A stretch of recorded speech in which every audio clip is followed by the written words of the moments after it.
Emmanuel, je t'aime.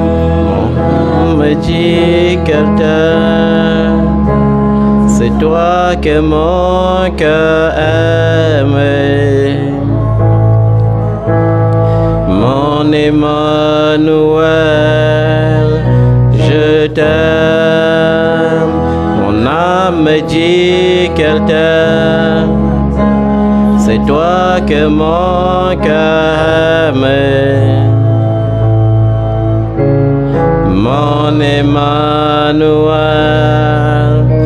je t'aime. Mon âme me dit qu'elle t'aime. C'est toi que mon cœur aime. Mon Emmanuel, je t'aime. Mon âme me dit qu'elle t'aime. C'est toi que mon cœur aime. Mon Emmanuel, je t'aime. Mon âme me dit qu'elle t'aime. C'est toi que mon cœur aime. Mon Emmanuel, je t'aime. Mon âme me dit qu'elle t'aime. C'est toi que mon cœur aime. Mon Emmanuel, je t'aime. Mon âme me dit qu'elle t'aime. C'est toi que mon cœur aime. Mon Emmanuel, je t'aime. Mon âme me dit qu'elle t'aime. C'est toi que mon cœur aime. Mon Emmanuel, je t'aime. Mon âme me dit qu'elle t'aime. C'est toi que mon cœur aime. Mon Emmanuel, je t'aime. Mon âme me dit qu'elle t'aime. C'est toi que mon cœur aime. Mon Emmanuel, je t'aime. Est-ce qu'on peut se mettre debout? Mon âme me dit qu'elle t'aime. C'est toi que mon cœur aime. Mon Emmanuel, je t'aime. Alléluia. Dis avec moi, gloire à Jésus. Gloire à Jésus. Je reste confiant. Je reste confiant. Même si ce n'est pas facile de le dire, Même si ce n'est pas facile de le dire, à cause des réalités que je vis, à cause des réalités que je vis, je le dis tout de même. je le dis tout de même. Seigneur Jésus, Seigneur Jésus, j'ai confiance en toi. j'ai confiance en toi. Et je suis conscient que tu as vaincu la mort. Tu as vaincu le monde. Et par conséquent, aucun sorcier Aucun sorcier ne peut lutter contre ma destinée. ne peut lutter contre Aucune force de la nature aucune force de la ne peut lutter contre ma destinée. lutter contre ma destinée. Ce soir, je reste persuadé Ce soir, je reste persuadé que toutes les ondes négatives que toutes les ondes négatives qui persistaient dans ma vie qui persistaient dans ma vie vont se changer en ondes positives. vont se changer en ondes positives. Et s'il y a quelqu'un quelque part Et s'il y a quelqu'un quelque part qui siège contre moi, qui siège contre moi, qui fait des imprécations contre ma vie, qui fait des imprécations contre ma vie, qui prophétise le malheur sur ma vie, qui prophétise le malheur sur ma vie, je viens déclarer ce soir je viens déclarer ce soir que ces langues maléfiques sont condamnées que ces langues maléfiques sont et soumises en mon pouvoir. et soumises à mon pouvoir. Car il a dit dans sa parole que toute langue qui s'élèvera contre moi en justice sera condamnée. Et que tous ceux qui s'élègueront contre moi tomberont en mon pouvoir. La seule chose qui peut m'empêcher de voir la face de Dieu, c'est le péché. C'est pourquoi je déclare ma haine pour le péché ce soir. Je dois détester le péché jusqu'à la tunique souillée. Je dois détester le péché jusque dans la chair et le sang. Je ne le peux pas de moi-même, mais celui qui vit en moi me rendra capable. Car il a fait de mon corps son habitation en esprit et de mon cœur un lieu de rencontre secret entre lui et moi. C'est pourquoi je prie que le Saint-Esprit me donne la force ce soir de prendre soin de mon cœur. Oui, Seigneur, je veux veiller sur mon cœur. Alors je peux dire avec assurance, mon âme ne t'effraie pas au-dedans de moi. Ne languis pas au-dedans de moi. Aie confiance en l'Éternel, car je le servirai encore. Je le louerai encore. Je l'adorerai encore. Il est mon Seigneur et mon Dieu. Seigneur Jésus, souviens-toi de moi ce soir. En ce dernier jour du mois de janvier, je viens t'invoquer. Comme un homme prudent, je viens négocier avec toi afin d'avoir un mois de février épanoui. Car si tu m'as promis le repos, si tu m'as promis le repos en 2024, alors je dois rester dans ta présence pour bénéficier de ce repos. Éloigne de mon cœur toute folie, afin que ma prophétie devienne une portion vivante dans ma vie. J'ai besoin de ta présence et je prie que ta présence soit réelle en moi, qu'elle devienne palpable, qu'elle devienne visible. Je saurai donc dire aux hommes, ceux-là qui me reprochent, ceux-là qui reprochent mon salut, ceux-là qui reprochent mon amour pour ton nom, je saurai les répondre et dire, j'ai raison d'espérer en mon Dieu. Parce que mon Dieu n'est pas un Dieu qui est sourd. C'est un Dieu qui entend et qui agit. C'est un Dieu qui n'est pas seulement puissant, mais qui est tout puissant. Car il est omnipotent dans les cieux, omnipotent sur la terre, omnipotent dans les mers, dans les océans, et même sous la terre. Mon âme loue l'Éternel. Mon âme bénit son Saint-Nom. Seigneur Jésus, tu connais mes péchés mieux que moi-même. Tu connais là où j'ai fauté au mois de janvier. Je veux reconnaître une chose. Je n'ai pas médité ta parole comme il fallait. Oh, tu me demandes de méditer jour et nuit. Pardonne ma négligence. Et donne-moi la force au mois de février de me rattraper afin d'être enraciné dans ta parole. Car où trouverai-je la bénédiction en dehors de ta parole?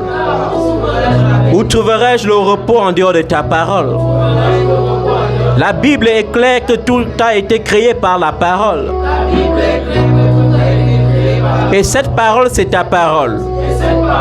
Et lorsque tu as rencontré Josué, tu lui as donné des instructions claires, des instructions précises. Et tu lui as dit que Que ce livre de la loi ne s'écarte pas de ta bouche. Médite-le nuit et jour. C'est alors que tu auras du succès dans toutes tes entreprises. C'est alors que tu réussiras. Cela veut dire, oh Dieu, que la réussite que j'attends se trouve déjà dans ta parole. Le succès que j'attends se trouve déjà dans ta parole. La bénédiction que j'attends se trouve déjà dans ta parole. Le miracle que j'attends se trouve déjà dans ta parole. Ô Saint-Esprit, donne-moi d'être conscient de cela, afin de te chercher. Et lorsque je te cherche, ô Dieu, permets que je te trouve. Ce soir, Seigneur, je veux me réconcilier avec toi, car je refuse d'entrer en février sans être béni. Comme Jacob, au jour où son nom était Jacob, t'avais saisi et avait dit: je ne te lâcherai pas tant que tu ne changeras pas mon nom. Je veux dire ce soir que je me saisis de toi, Seigneur, pour que mon mois de février soit un mois d'épanouissement. Il n'y a pas de repos lorsqu'il y a la famine. Il n'y a pas de repos lorsqu'il n'y a pas la bénédiction. Il n'y a pas de repos lorsqu'il n'y a pas la santé. Tu as dit dans ta parole, avant que je ne naisse, tu me connaissais déjà. Et tu m'avais déjà établi prophète des nations. Ce soir, je veux agir comme prophète dans ma vie. Par l'esprit du Dieu des prophètes. Je viens prophétiser sur mon mois de février et déclarer que je serai en santé. Déclarer que je suis béni au mois de février. J'ai des rencontres extraordinaires au mois de février. Des rencontres de destinée. Des rencontres d'impact. Je viens déclarer le ciel ouvert sur mon mois de février. Des bénédictions spirituelles en abondance. Des bénédictions financières en abondance. En ce mois de février, parce que mon ciel sera ouvert, la grâce de Dieu sera illimitée sur ma vie.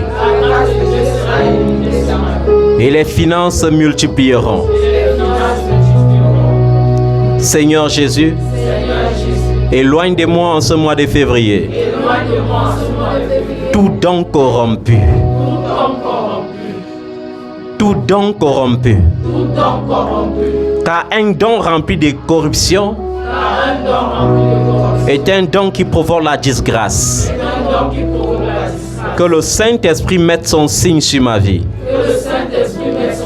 En ce mois de février. De manière à ce que toute personne qui venait dans ma vie avec des dons corrompus s'éloigne de ma vie au nom de Jésus-Christ.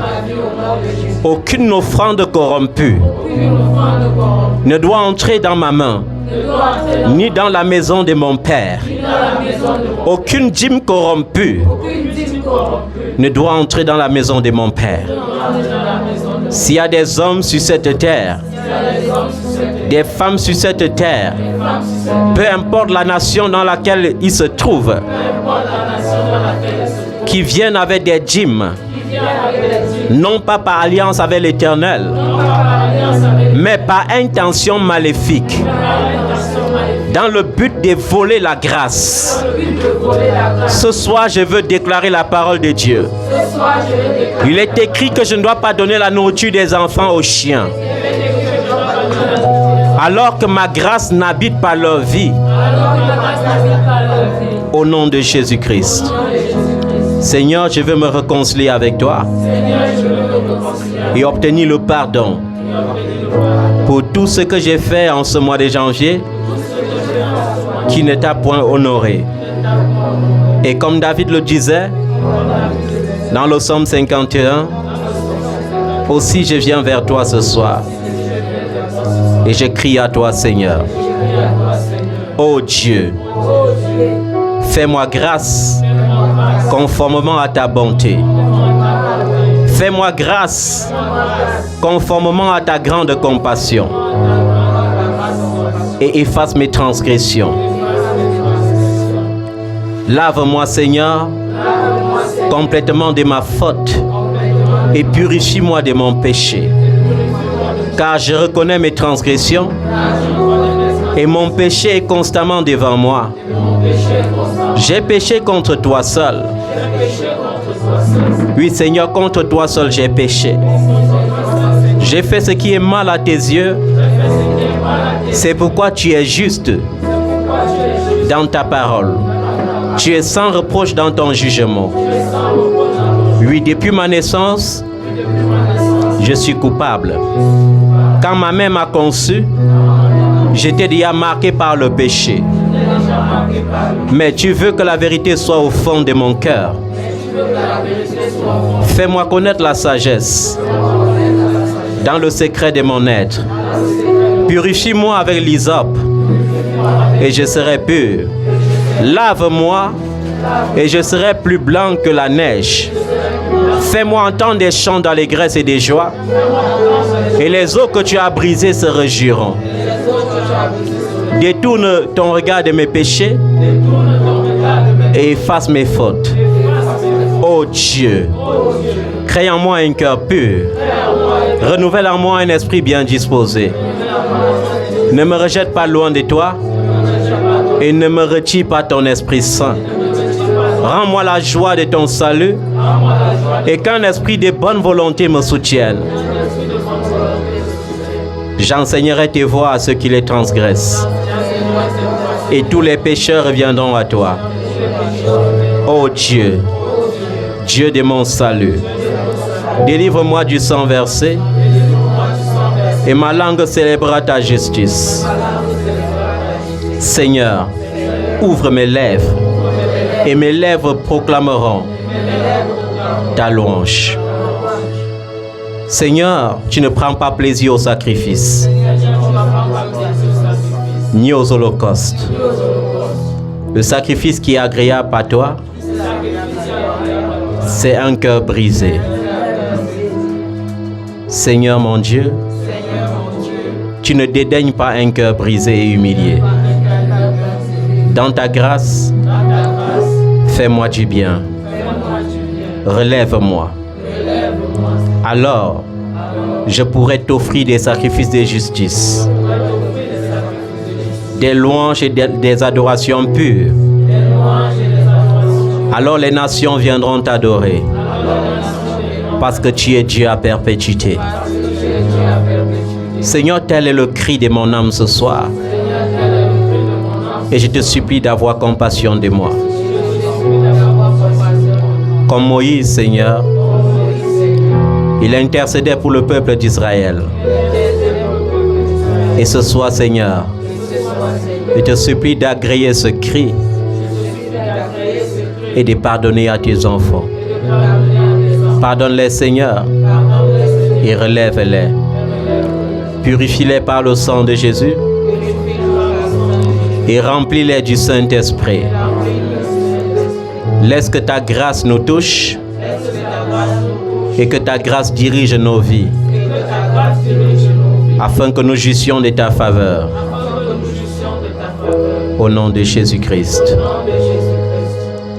Seigneur, sachant que nous sommes pardonnés, nous voulons confesser encore que nous sommes les fils de Dieu par notre foi. Nous le croyons de tout notre cœur.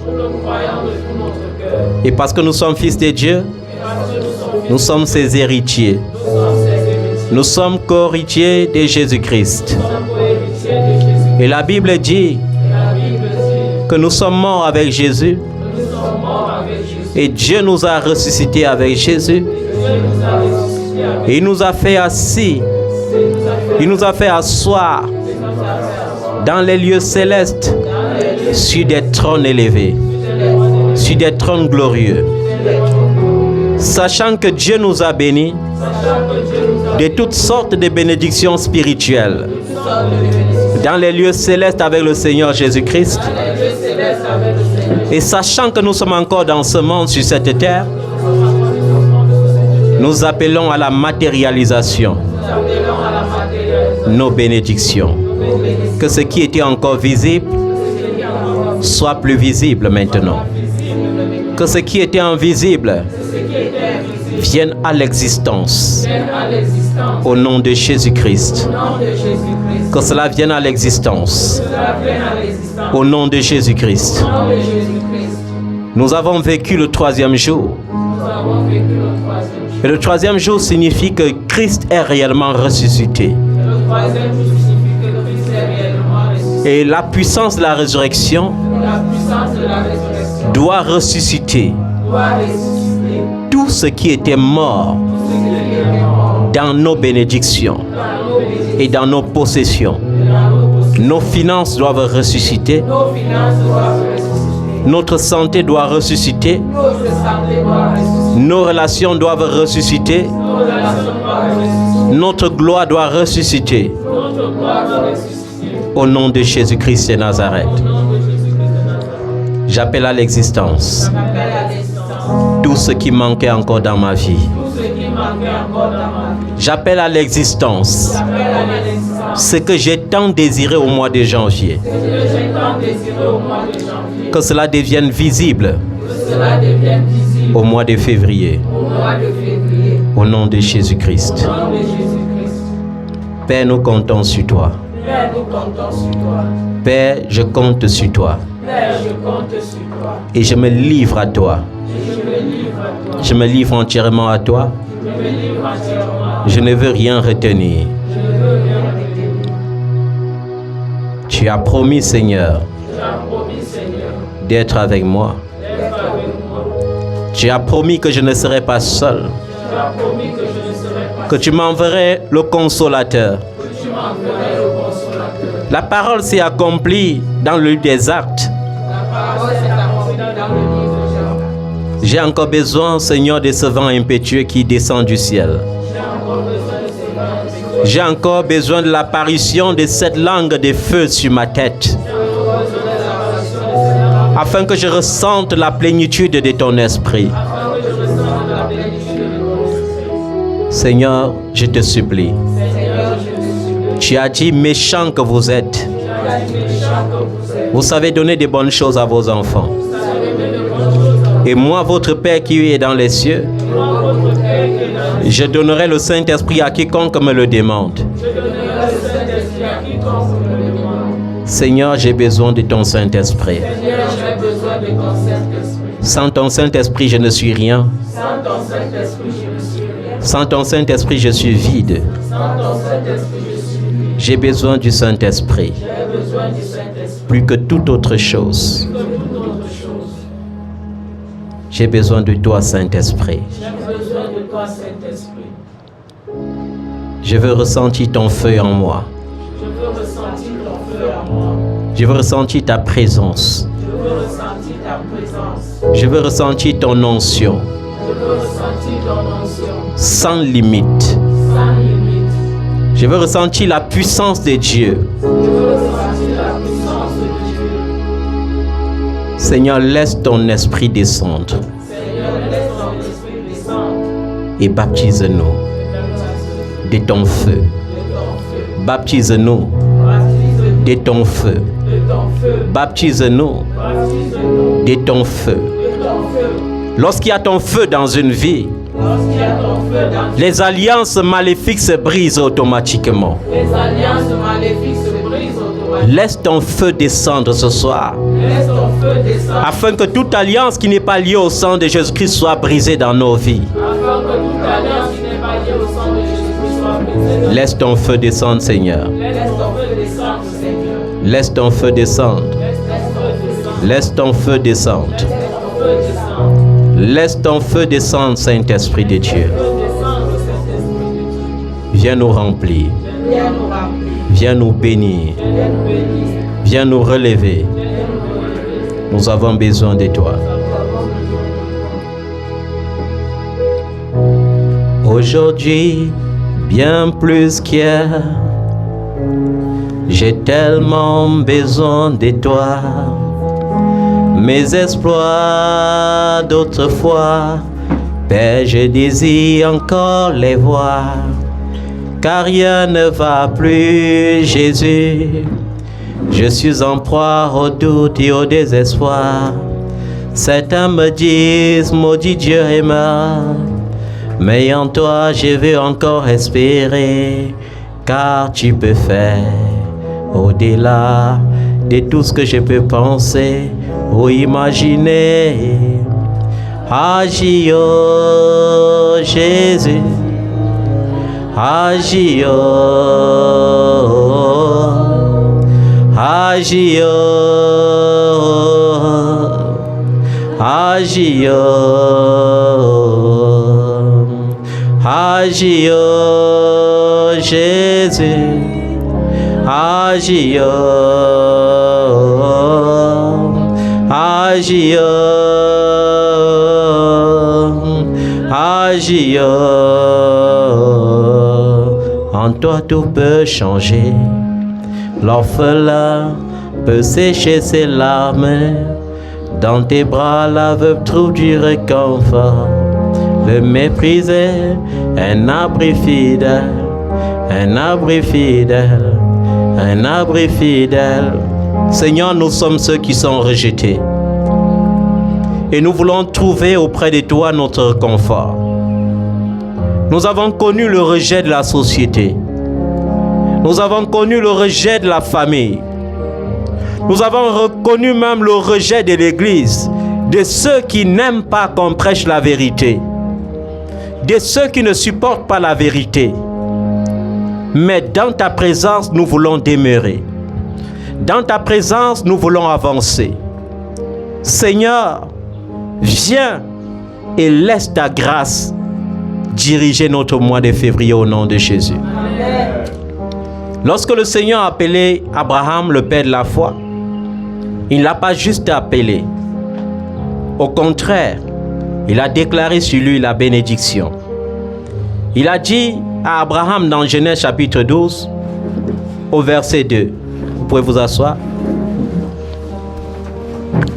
Je ferai de toi une grande nation. Amen. Dis avec moi, mon Dieu me dit qu'il fera de moi une grande nation. Et il me bénira. Il rendra mon nom grand. Et je serai une source de bénédiction. Alléluia. Est-ce que tu comprends bien cette parole? Ton Dieu te dit, il te bénira. Non seulement il te bénira, mais il fera de toi une nation puissante. Non seulement il fera de toi une nation puissante, mais aussi il rendra ton nom grand. Et il fera de toi une source de bénédiction.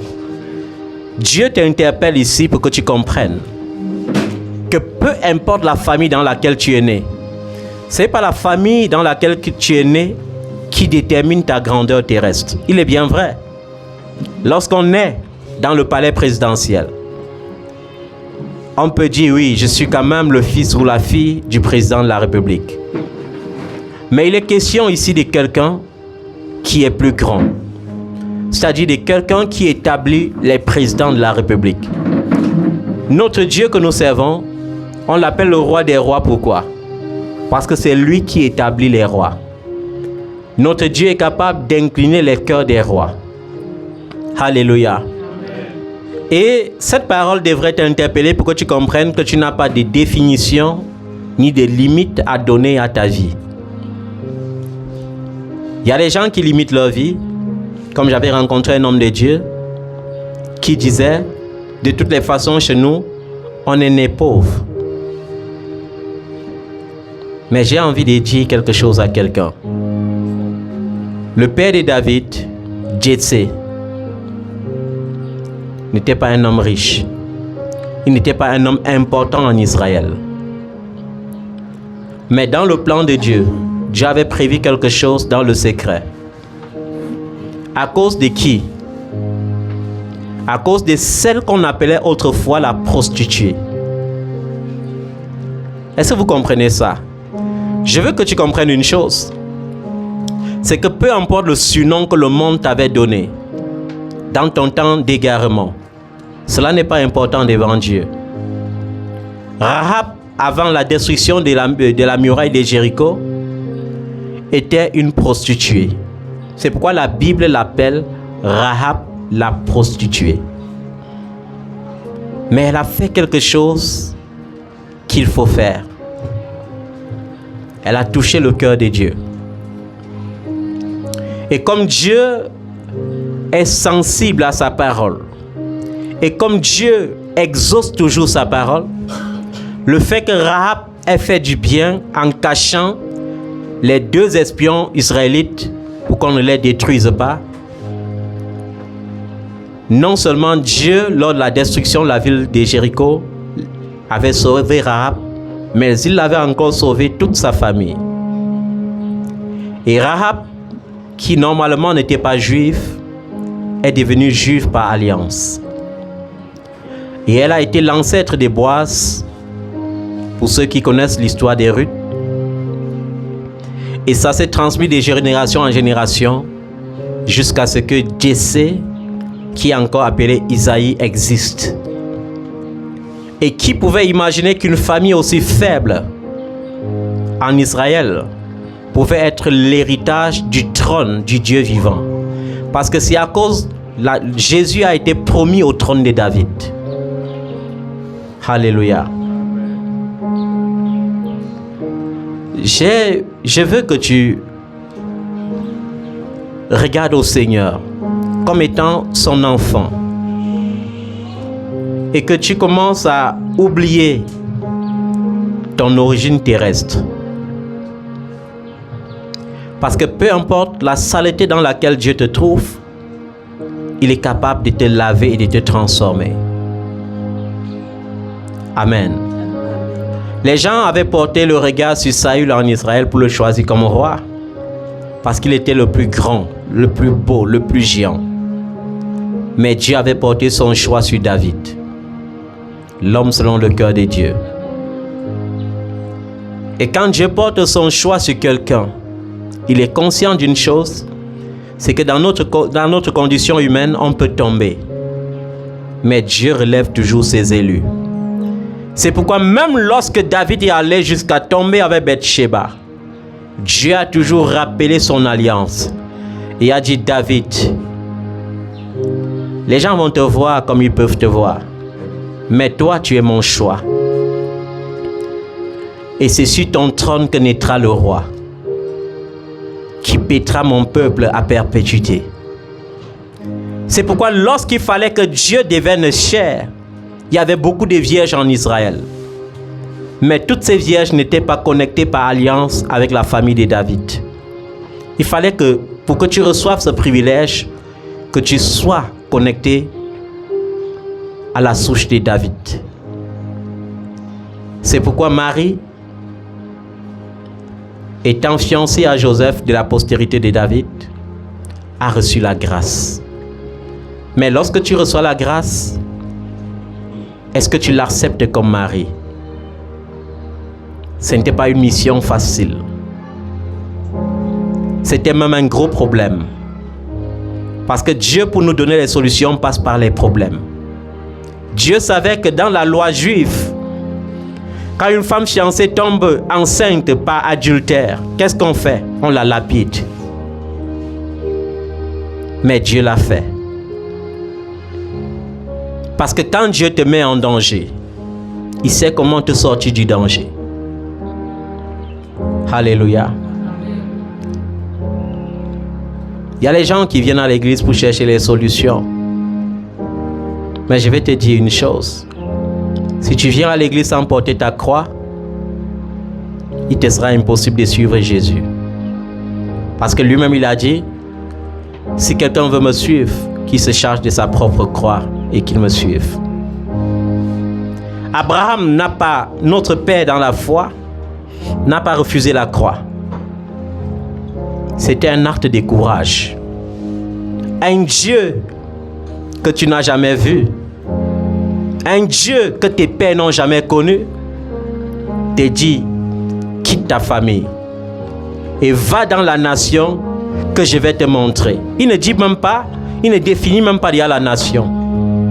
Mais il te dit, va où je vais te montrer. Il fallait traverser tout le désert. Il fallait marcher sans même savoir où on va. Et comme je disais tantôt, Dieu pour nous donner des solutions passe par des problèmes. Est-ce que Canaan qui était promis à Abraham était un pays libre? Non, c'était un pays habité. Et j'ai remarqué que le malheur des chrétiens, c'est que lorsqu'une prophétie sort, ma fille, tu vas te marier cette année. Waouh! Parfois on se néglige encore plus. Parce qu'on dit que oui, certainement je vais me marier cette année. Quand on dit tu vas avoir beaucoup d'argent cette année, tu réponds amen. Et tu croises les bras, tu attends l'argent. J'apprécie ta foi. Peut-être que l'ange qui était venu donner le gâteau et le rayon de miel à Élie peut venir te donner un sac d'argent dans ta chambre. Je ne sais pas. Mais j'apprécie ta foi. Je sais une chose, c'est que lorsqu'une prophétie sort, c'est là où tes problèmes commencent. Ceux qui n'ont pas compris cela n'ont jamais rien compris avec Dieu. Quand tu réponds amen à une prophétie, tu as répondu amen à un début des problèmes. Parce que le diable doit t'attaquer plus. Il n'aime pas la stabilité des enfants de Dieu. Quand on va te prophétiser le mariage, lui doit chercher les maris qui vont te mater pour venir placer devant ta route.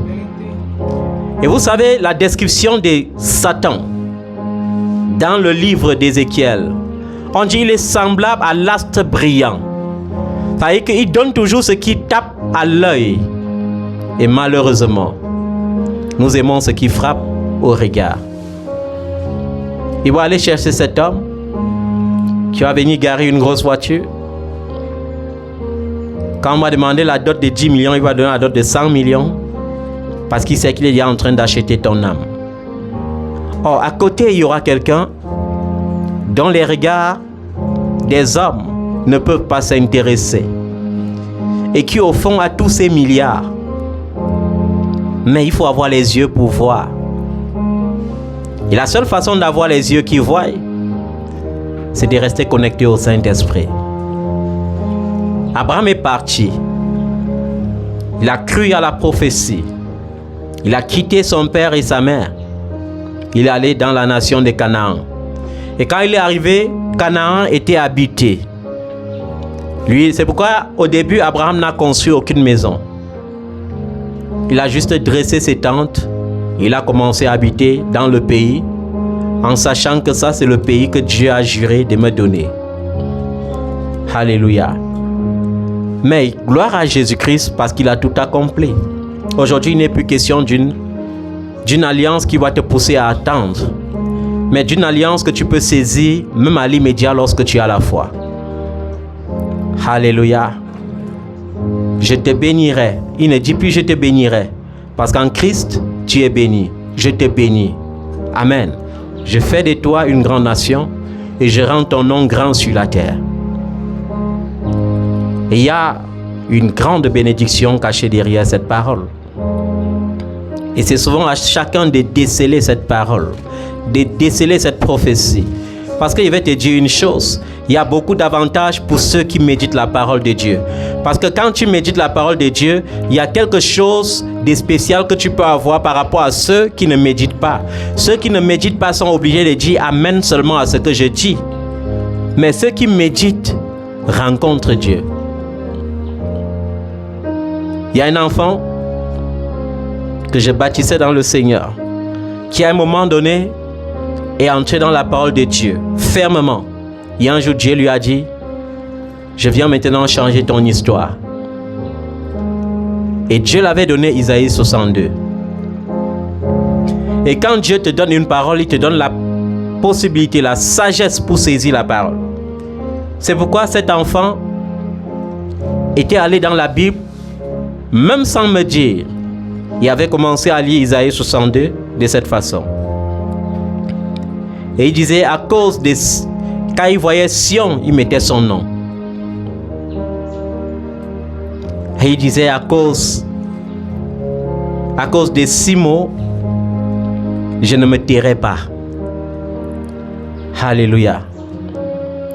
À cause des 6 mots, je ne prendrai pas de repos jusqu'à ce que sa justice apparaisse comme l'aurore. Et elle a tellement médité cette parole au point que ses pensées ne libéraient que cette parole. Et ça a changé totalement sa destinée. Il y a des gens qui cherchent le miracle, mais qui ne saisissent aucune clé du miracle. Comment tu n'as pas les clés et tu veux ouvrir les portes? C'est impossible. La clé qui ouvre la bénédiction, c'est la parole de Dieu. Il vaut mieux connaître que déjeuner. Il vaut mieux connaître que de prier. Parce que quand tu pries sans connaître, tu pries au nom de qui? Tu pries quoi? Tes pensées? Dieu n'exauce pas tes pensées. Dieu exauce sa parole. C'est merveilleux lorsque tu vas vers Dieu avec tes attentes, en présentant les témoignages du Il est écrit. Seigneur, je viens vers toi parce que tu l'as fait pour Sarah. Je viens vers toi parce que tu l'as fait pour tel, pour tel. Je crois que tu peux le faire pour moi. Mais si tu ne lis pas, comment peux-tu connaître? C'est impossible. J'ai encore envie de dire à quelqu'un ce soir qu'un miracle ne s'attache qu'à l'obéissance. Le miracle, la clé du miracle n'est pas la semence qu'on vous pousse à s'aimer dans les églises. Qu'on ne vous trompe pas. La clé du miracle, ce n'est pas de venir dire « Homme de Dieu, je sème pour mon mariage ». Non. Parce que si tu sèmes pour le mariage et tu n'obéis pas à Dieu, Dieu doit te donner un fils de Pharaon. Et le fils de Pharaon aura pour rôle de te mettre comme esclave à vie. Vous ne connaissez pas ce qu'on appelle le mariage scandaleux. Si tu sors d'un mariage scandaleux, tu entres au paradis, c'est que c'est une grande grâce. Dans un mariage scandaleux, tu ne peux pas prier. Parce que même ton jeûne ne sert plus à rien, ta prière ne sert plus à rien. Parce que Dieu ne peut pas siéger dans la colère. Il dit que celui qui se met en colère contre son prochain mérite d'aller en enfer.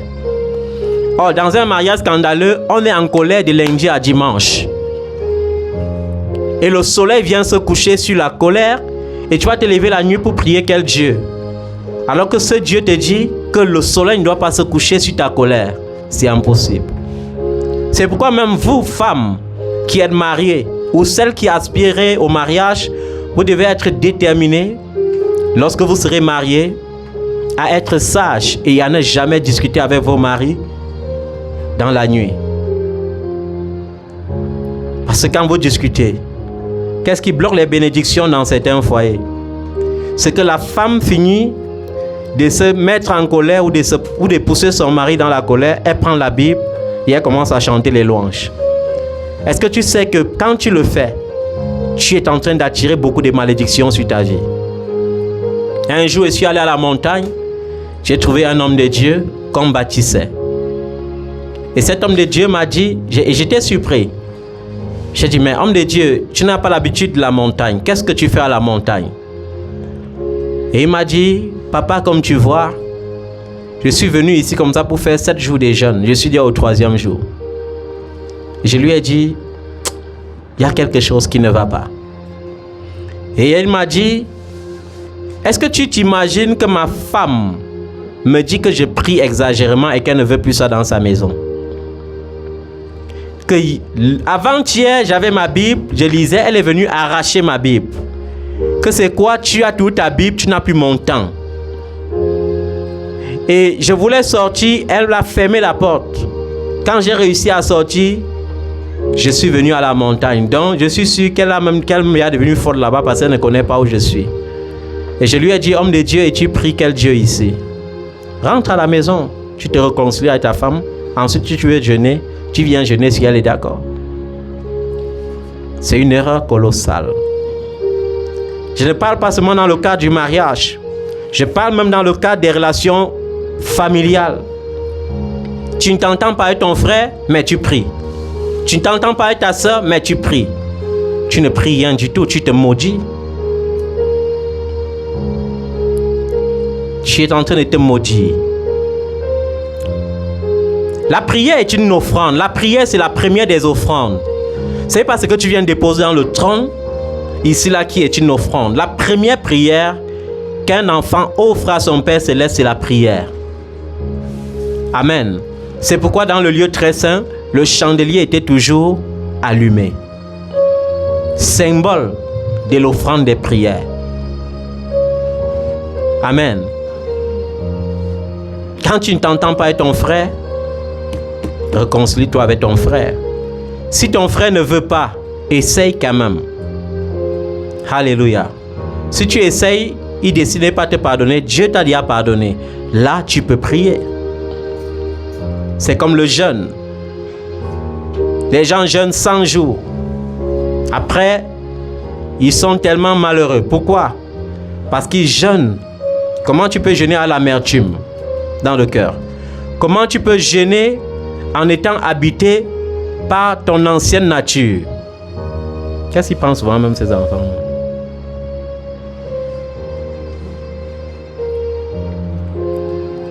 Tu jeûnes, mais tu as ton ancienne nature. Le jour du jeûne, c'est le jour où tu convoites plus. Le jour du jeûne, c'est le jour où tu as plus de mauvaises pensées. Le jour du jeûne, c'est le jour où tu suis plus TikTok. C'est très mauvais.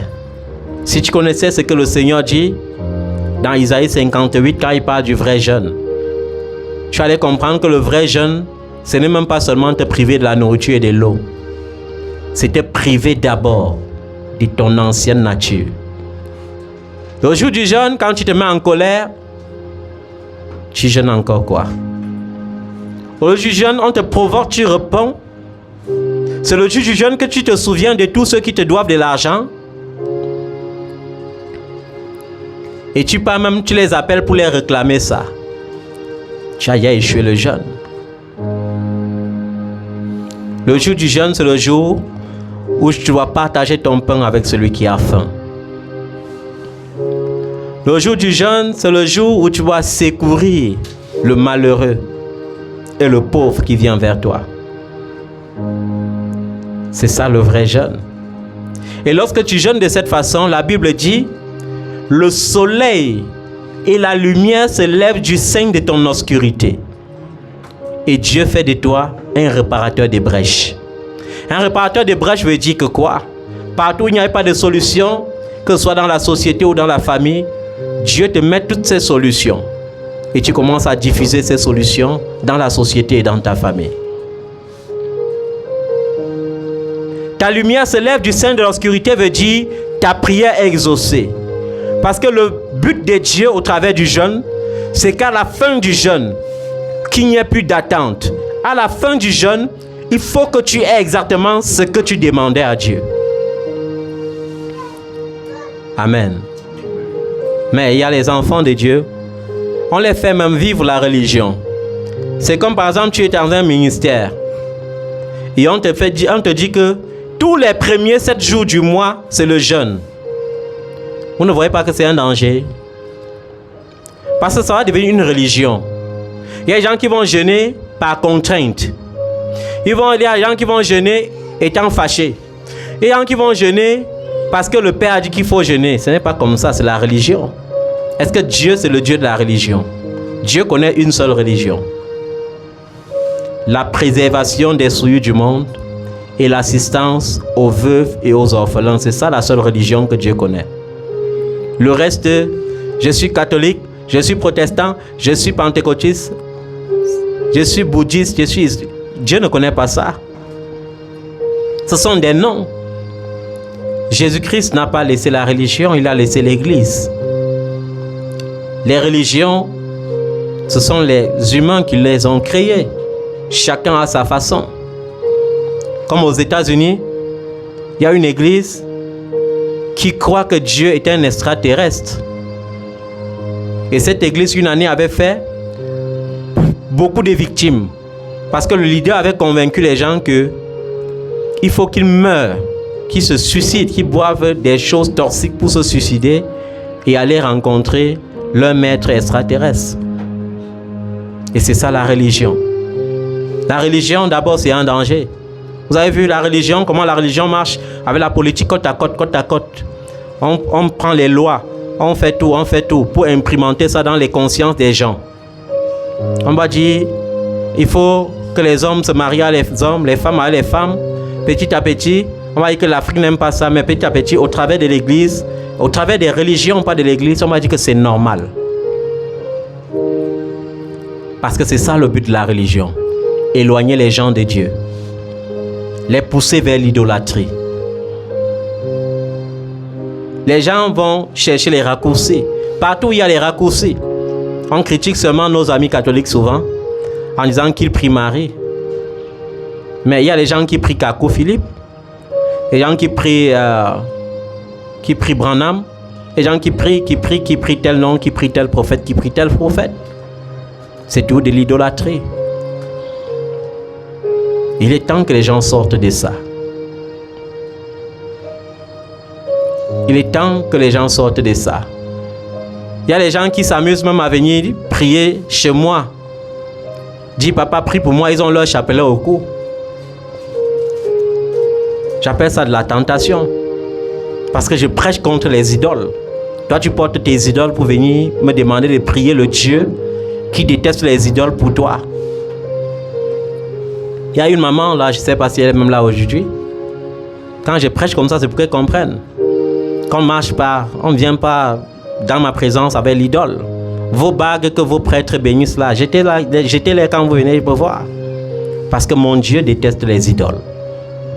Et la Bible dit, petits enfants, gardez-vous des idoles. Pourquoi il est bon de rappeler ces choses? Pour que tu comprennes que ce n'est pas seulement les combats spirituels qui apportent la victoire, mais c'est la réglementation de la vie. Est-ce que tu règles ta vie? Est-ce que tu laisses le Saint-Esprit diriger ta vie? Ou bien chaque jour, tu te lèves seulement la nuit pour dire j'envoie le feu au sorcier. Quand le sorcier vient, il trouve que tu es dans le péché, tu es son ami. Tu l'envoies le feu, ça va le brûler comment? Ça ne peut pas le brûler. Donc lorsque tu te lèves la nuit pour faire les combats spirituels, sans être équipé par les armes de Dieu, tu es en train de demander aux démons de venir te manger. Comment tu ne dois pas tomber malade? Comment le malheur ne doit pas te poursuivre?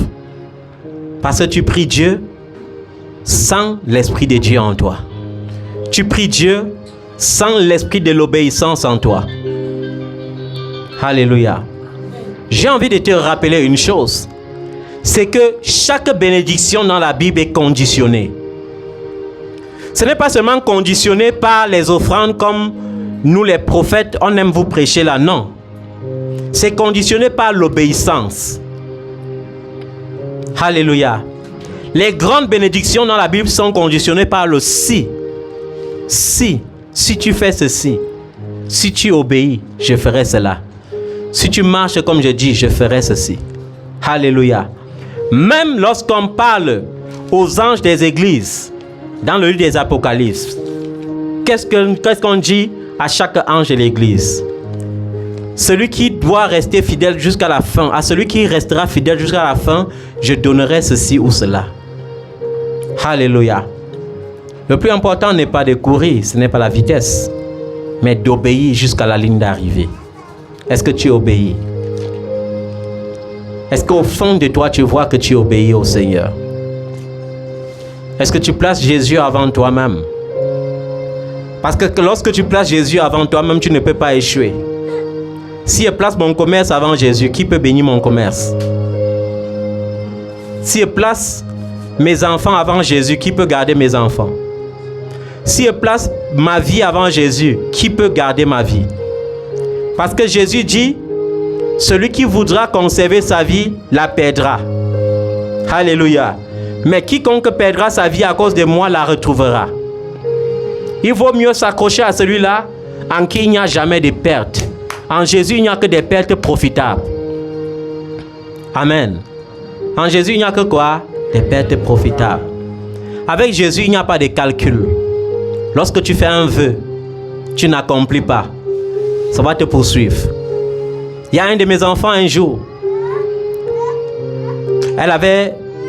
Vous savez, il y a les gens que lorsqu'ils prêtent l'argent aux gens, on ne les rembourse jamais. C'est un esprit. Et généralement, quand je vois qu'un enfant a cet esprit, il lui dit de prête plus ton argent aux gens. Si quelqu'un veut te prêter l'argent, tu vois que tu peux l'aider, tu l'aides. Et elle avait cet esprit en elle. Et elle était dans le besoin, elle était coincée. Il y a une femme qui lui devait 800 000 francs depuis 3 ans. Chaque fois qu'elle l'appelle, la femme l'insolente même. Elle est venue dire, papa, invoque le Seigneur, parce que je suis fini, je n'ai rien. Je n'ai même plus quoi manger. Et quelqu'un est là, elle marche avec mon argent. C'est même pas qu'elle manque. Elle m'insolente avec. Je suis fatigué. J'ai dit, ok, il n'y a pas de problème. Et dans son cœur, elle a fait l'erreur. Elle a fait un vœu. Si ça marche, j'irai remercier le Seigneur. C'est pourquoi il ne vaut pas la peine de faire les vœux dans le cœur. Dieu, quand il te donne quelque chose, il n'attend pas que tu lui donnes la chose. Il attend de toi ton cœur. Est-ce que Dieu a besoin d'argent? Dieu n'a pas besoin d'argent. Est-ce que Dieu a besoin de nourriture? Dieu n'a pas besoin de nourriture. Dieu n'a pas besoin de voiture. Il est déjà omniscient. Il siège partout. Il est omniprésent. Il est présent partout. Il n'a besoin ni de voiture, ni d'avion, ni de tout ça. Il veut ton cœur. Et je suis rentré, je suis allé dans la présence de Dieu. J'ai dit, Seigneur, mais ce n'est pas possible qu'on insolente ton enfant. J'ai prononcé le nom de cette femme et j'ai dit, Seigneur, il faut que tu ordonnes à cette femme de rendre tout ce qu'elle doit à ta fille et qu'elle demande les excuses. Et on allait, ça n'a pas fait 3 jours, on l'a appelée, on lui a donné tout son argent, intégralement. Et elle est allée aussi chez elle, soulever l'oreiller, elle a mis. Et elle est restée tranquille. Et vous savez, lorsqu'on prie pour les gens, quand Dieu exauce, Dieu nous dit, j'ai reçu qu'on l'a donné l'argent. Et elle n'a pas aussi voulu me dire. C'est comme si elle voulait que je continue de prier. Et elle s'est mise en danger avec ça. Et un jour, Dieu m'a dit, va, parce que tu seras témoin de ce que je vais faire. Et je suis allé, j'ai causé avec elle, et son téléphone a sonné. Et on a signalé un braquage dans sa maison. Et je lui ai dit, avance-toi, je vais arriver. Et quand elle est arrivée dans sa maison, elle s'est rendue compte que le bandit est entré dans sa maison, malgré qu'il y avait les biens. Les télés, les vins, les cartons de savon. On a pris uniquement l'argent, là on est parti avec. Et quand je rentre, son mari est en train de jubiler, que vraiment, les bandits là, vraiment, ils sont vraiment entrés comme des professionnels. Mais je me demande toujours pourquoi ils n'ont rien porté. Hein. Et j'entends comment elle vient dire, papa, on a pris. Je dis, ma fille, on a pris quoi? Elle dit, on a pris, on a tout pris. Je dis, mais ouais, ton mari est en train de jubiler avec moi qu'on n'a rien pris. Tu dis qu'on a pris comment? Et elle a commencé les pleurs. Et maintenant, quand on prend, elle dit, si je savais qu'on me remboursait même cet argent-là, il partait donner tout ça dans la maison du Seigneur, ça m'aura béni. Vous voyez comment Dieu n'est pas seulement, son amour, ce n'est pas seulement comme vous croyez. Dieu est un Dieu tellement ordonné, tellement strict dans ses ordonnances et dans ses instructions. Je veux que nous repensons à ce que Dieu disait à Moïse, homme de Dieu, lorsqu'il pensait à la bénédiction qu'il pouvait donner à Israël. Chaque bénédiction était conditionnée. Il dit dans Deutéronome 28, si tu obéis à l'Éternel, ton Dieu, en respectant et en mettant en pratique tous ces commandements que je te prescris aujourd'hui, l'Éternel, ton Dieu, te donnera la supériorité sur toutes les nations de la terre. Vous avez vu la plus grande bénédiction. On te rend supérieur à quoi? À toutes les nations de la terre. C'est-à-dire que lorsque tu marches partout, tu as l'onction de la bénédiction sur toi. Tu as l'onction de l'élévation. C'est-à-dire que quand tu pars, même dans le bureau d'un ministre, On ne t'a même pas encore annoncé que le ministre dit que non, c'est la priorité. Parce que tu as l'onction de l'élévation en toi. Les enfants de Dieu veulent souffrir pour rien. Si tu obéis, première bénédiction, je te rendrai supérieur à toutes les nations. C'est que les autres vont devenir tes serviteurs. Alléluia. Mais les gens sont là, ils sont serviteurs des esclaves. Pourquoi? Parce qu'ils désobéissent à la parole de l'Éternel. Ils ne marchent pas selon les principes de Dieu. Deuxième bénédiction. Il dit, voici toutes les bénédictions qui se déverseront sur toi et seront ton lot lorsque tu obéiras à l'Éternel ton Dieu. Lorsque tu obéiras.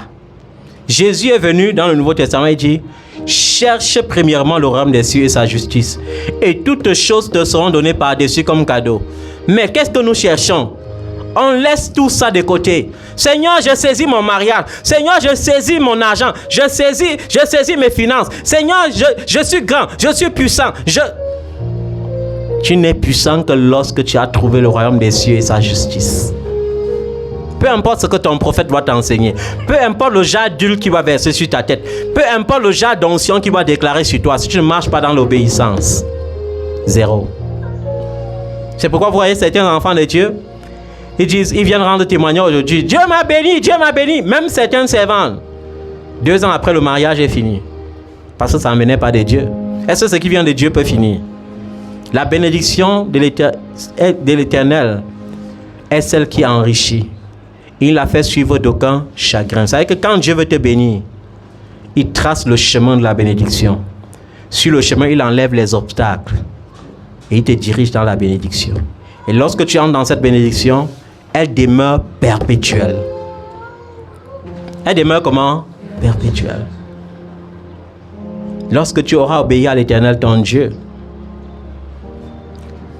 tu seras béni dans la ville et dans les champs. C'est que partout où tu peux vivre, il y aura la bénédiction. Nous disons que le Cameroun, c'est dur, n'est-ce pas? Mais si tu vas même dehors, si tu n'as pas Jésus, ça sera dur. Est-ce que tu savais ça? Ce n'est pas dur si tu es accompagné par la grâce. Les gens qui croient que c'est avec la force, là, la force finit. La force ne peut pas enrichir l'homme. C'est la grâce qui enrichit l'homme. Est-ce que vous comprenez ça? C'est la grâce qui enrichit. C'est la grâce qui donne un nom. Quand tu vas aller chez le blanc, pour que les blancs construisent ton effigie dans leur ville, il faut que la grâce de Dieu soit sur toi. Pour que tu fasses ce qu'un blanc n'était pas capable de faire. Là, on va ériger ton effigie. Pourquoi Nelson Mandela a les effigies partout? Parce qu'il a eu le prix Nobel de la paix. Il a fait quelque chose qui a épaté les grands. Par conséquent, on ne peut que l'honorer. Amen. Tu seras béni dans la ville et dans les champs. Donc il faut que tu saches que ce soit au Cameroun ou que ce soit ailleurs, tant que tu n'es pas dans l'obéissance, tu auras des bénédictions chagrinables. Alléluia. Une bénédiction chagrinable, c'est une bénédiction qui fait que tu as le confort lorsque tu viens. Comme mes colonisés qui colonisent là. Lorsqu'ils viennent au Cameroun avec quelques billets d'euros, ils se sentent tellement rois et puissants. Mais il a les maladies dans le corps. Il a des problèmes dans la tête. Il vient ici, il est roi. Mais quand il rentre là-bas, il ne peut pas vivre sans antidépresseur. Ce n'est pas l'esclavage. C'est l'esclavage. Alléluia. Nous devons obéir à l'Éternel notre Dieu. C'est la clé du mois de février. L'obéissance. Tes enfants, le produit de ton sol. Il n'a pas dit seulement le produit de ton sol. Il commence par tes enfants. Alléluia. Tes enfants. Lorsque tu sers Dieu, ce n'est pas seulement pour toi. C'est aussi surtout pour tes enfants. Tes enfants, le produit de ton sol, les portées de tes troupeaux, de ton gros et de ton petit bétail. Tout cela sera béni. Ta corbeille et ta huche seront bénies. Tu seras béni à ton arrivée et à ton départ. L'Éternel te donnera la victoire sur les ennemis qui se dresseront contre toi. Ils sortiront contre toi par un seul chemin, mais ils s'enfuiront par 7 chemins devant toi. l'Éternel ordonnera la bénédiction d'être avec toi dans tes greniers et dans toutes tes entreprises. Et que non seulement ton compte bancaire sera affecté par la grâce de Dieu, mais Dieu donnera une bénédiction qui accompagnera tes entreprises de manière à ce que ton compte commence à épater. Tu restes comme ça, la COBAC t'appelle parce qu'on s'inquiète de ton chiffre. On dit, mais il n'est pas subventionné. Mais c'est quel chiffre comme ça? Parce que lorsque l'Éternel te subventionne, aucune banque ne peut te subventionner plus que l'Éternel. Qui a rendu Salomon grand sur la terre? C'est l'Éternel. Qui a enrichi Salomon? C'est l'Éternel. Qui a donné la sagesse à Salomon? C'est l'Éternel. Qui lui a donné l'intelligence? C'est l'Éternel. Qui peut donner cela? Ce n'est pas une science, c'est l'Éternel. Amen.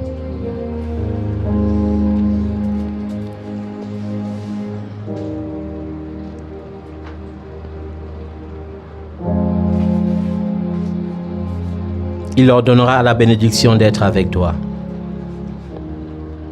Il te bénira dans le pays que l'Éternel ton Dieu te donne. Est-ce que tu pries souvent de cette façon? Et tu dis dans ta prière, Seigneur, révèle-moi le pays que tu me donnes. Parce que le but n'est pas seulement de voyager, mais de prendre possession d'un pays. Est-ce que tu fais souvent cette prière? Parce que si tu pars aux USA, sans posséder les USA, tu ne peux pas jouir complètement de la bénédiction que Dieu te donne.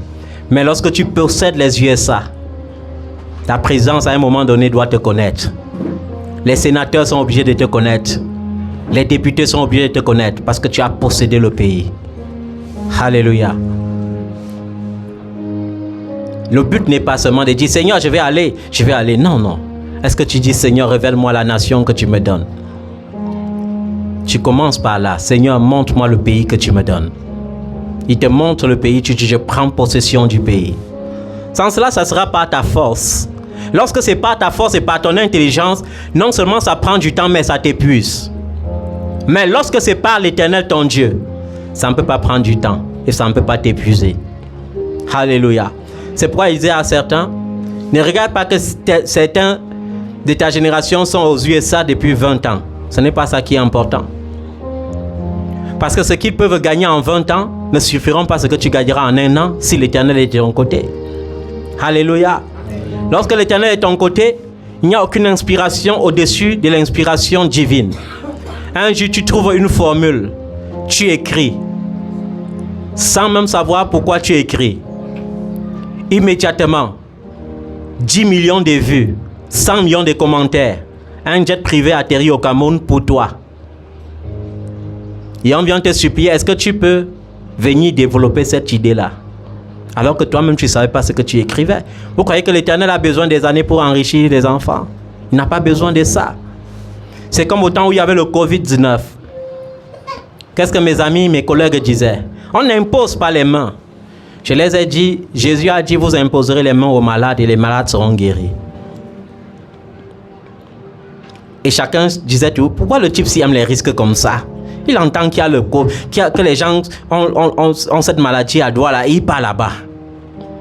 Il impose même les mains. Si Dieu dit que le transfert de la guérison, c'est pas l'imposition des mains, je dois imposer les mains. Et mes amis sont devenus plus scientifiques que les scientifiques le temps-là. Il faut être sage. Dieu demande d'être sage. Donc la sagesse que Dieu te demande d'avoir, c'est la sagesse qui va même s'opposer à sa parole, qui va même réfléchir plus que sa parole. Je ne pense pas. Alléluia. Tu seras pour l'Éternel un peuple saint, comme il te l'a juré. Lorsque tu respecteras les commandements de l'Éternel ton Dieu, et que tu marcheras dans ses voies, tous les peuples de la terre verront que tu es appelé du nom de l'Éternel, et ils auront peur de toi. Aujourd'hui, les enfants ont peur de tout. Il faut que je prie beaucoup. Mes ennemis là, non, ils doivent avoir peur de toi. Et on ne dit pas ici que ce sont seulement tes ennemis qui vont avoir peur de toi. Partout où tu vas passer, il y aura un respect qui va s'imposer. Parce que quand on va te regarder, on va voir Dieu en toi. Alléluia. Pas comme aujourd'hui, tu prends le jet privé avec le plus grand sorcier, il ne connaît même pas qu'un homme de Dieu est dans le jet privé. Tu prends l'autarcie, avec l'état des sorciers, ils ne connaissent même pas qu'il y a un homme de Dieu dans l'autarcie. Est-ce que Dieu change? La Bible dit que lorsque Jésus marchait, les démons le reconnaissaient. Et il disait, qu'y a-t-il entre toi et nous, fils du Dieu très haut? Es-tu venu nous envoyer dans l'enfer avant le temps? Et Jésus disait, taisez-vous. Mais quand c'est aujourd'hui, nous on prend les téléphones. On dit, filmez, voyez l'onction. Démon, parle. Parle. Et les autres sont derrière maintenant. Les éternels ignorants en train d'acclamer. Le démon parle, on acclame. Hein? Un démon vient calomnier même les autorités. Parle, je suis le ministre tel. J'ai mangé la chair de tel. Et on acclame. Oh papa, l'onction. Quelle onction? L'onction de la nécromancie. Ne confondez jamais la divination avec la prophétie. Il y a un de mes collègues qui est venu hier afficher sur Facebook son prophète qui avait prophétisé la victoire de la Côte d'Ivoire par les tirs au but. Et mes éternels ignorants acclamaient. Et j'ai dit, ça a sauvé combien d'âmes? Et les acclamations étaient finies. Et c'est vrai, ça a sauvé combien d'âmes? Vous avez vu comment l'église est aujourd'hui en proie à la mondanité. On aime le football plus que Jésus. Vous voyez comment quand on joue au football, le stade est tout plein à craquer. Mais la Bible dit, en toutes circonstances, favorables ou pas, il faut que le nom de Jésus soit prêché. S'il mettait un peu Jésus dans sa publication, j'allais acclamer. Mais quand tu mets la publicité, on va venir parce que tu as prophétisé les scores des matchs. Parce que pourquoi tu prophétises, ce n'est même pas la prophétie. Pourquoi tu divinises? Parce que c'est la divination. Toute prophétie qui n'est pas centrée sur Jésus, c'est la divination. Et j'aime les enfants de Dieu. Comme tu ne crois pas au prophète, je vais prophétiser. Tu as porté un sous-vêtement blanc ce matin en sortant. Et on acclame. Ouais, prophète. Il faut que vous sortez de ces choses. L'ignorance, c'est le premier pas vers l'esclavage.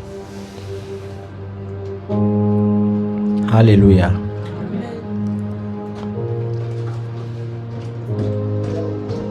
L'Éternel te comblera des biens en multipliant tes enfants. Papa, Papa, depuis je veux concevoir, il ne conçoit plus. Obéis à l'Éternel. Ne vois pas seulement les démons partout. Obéis à l'Éternel. Il est fidèle dans sa parole. Si tu obéis à l'Éternel, il dit, je te comblerai des biens en multipliant quoi? Tes enfants. Les portées de tes troupeaux et le produit de ton sol. Dans le territoire qu'il a juré à tes ancêtres de te donner.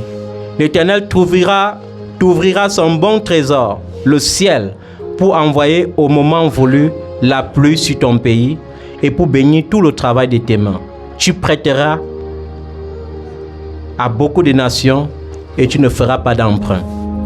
L'Éternel fera de toi la tête et non la queue. Tu seras toujours en haut et jamais en bas.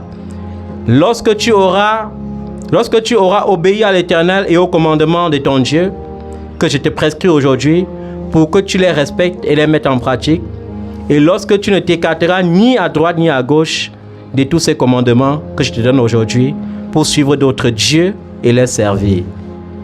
Pour suivre quoi? D'autres dieux et les servir. Aujourd'hui, beaucoup servent Jésus, mais ont pour Dieu un homme. Il n'en devra pas être ainsi. Est-ce que vous avez compris? Si vous avez compris, mettez-vous sur vos pieds. On va prier. Dis avec moi au nom de Jésus. Je suis béni.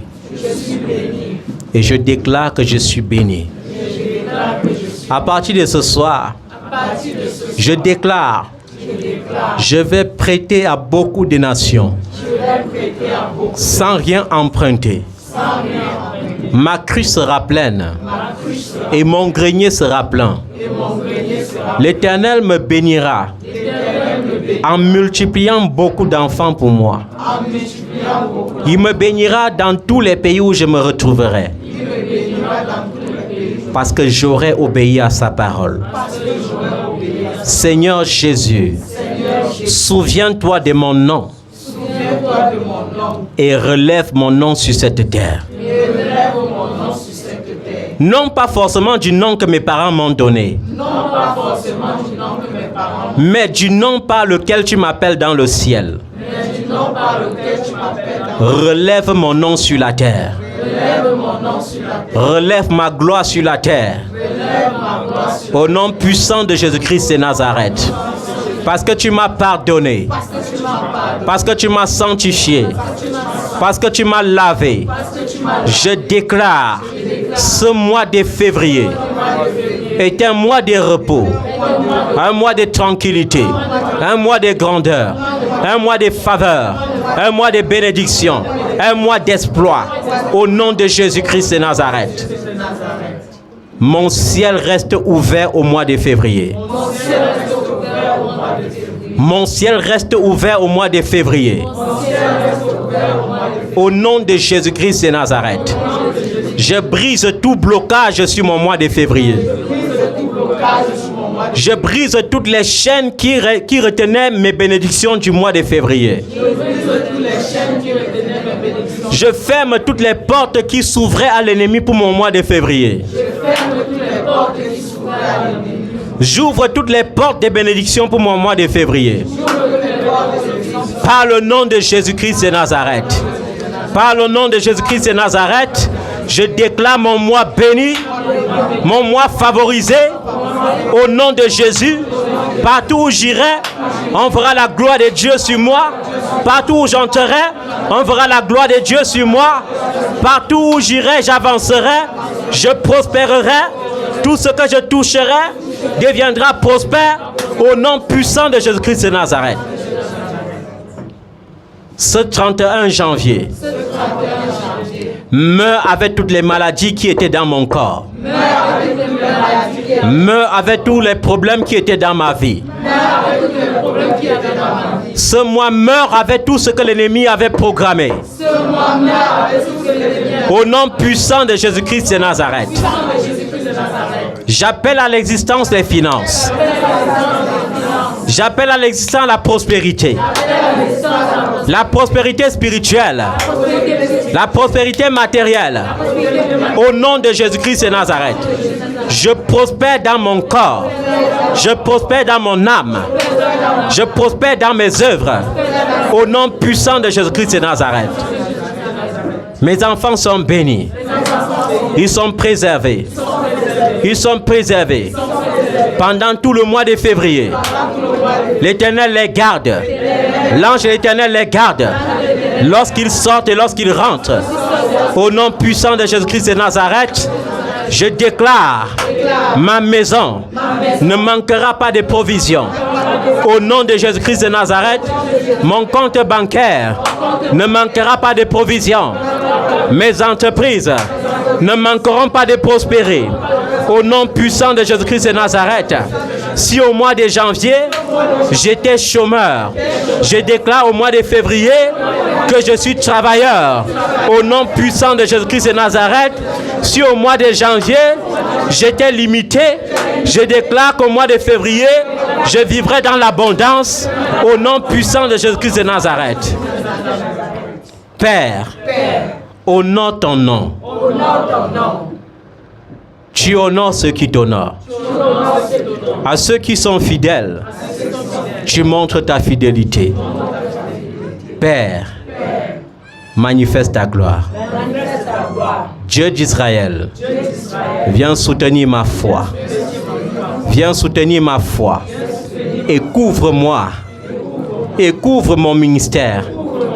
Et couvre mes entreprises. Et couvre mes enfants. Avec le sang de Jésus-Christ. Au nom de Jésus, nous avons prié. Et nous déclarons le ciel ouvert. Au nom puissant de Jésus-Christ de Nazareth. Est-ce que tu peux acclamer le nom de Jésus?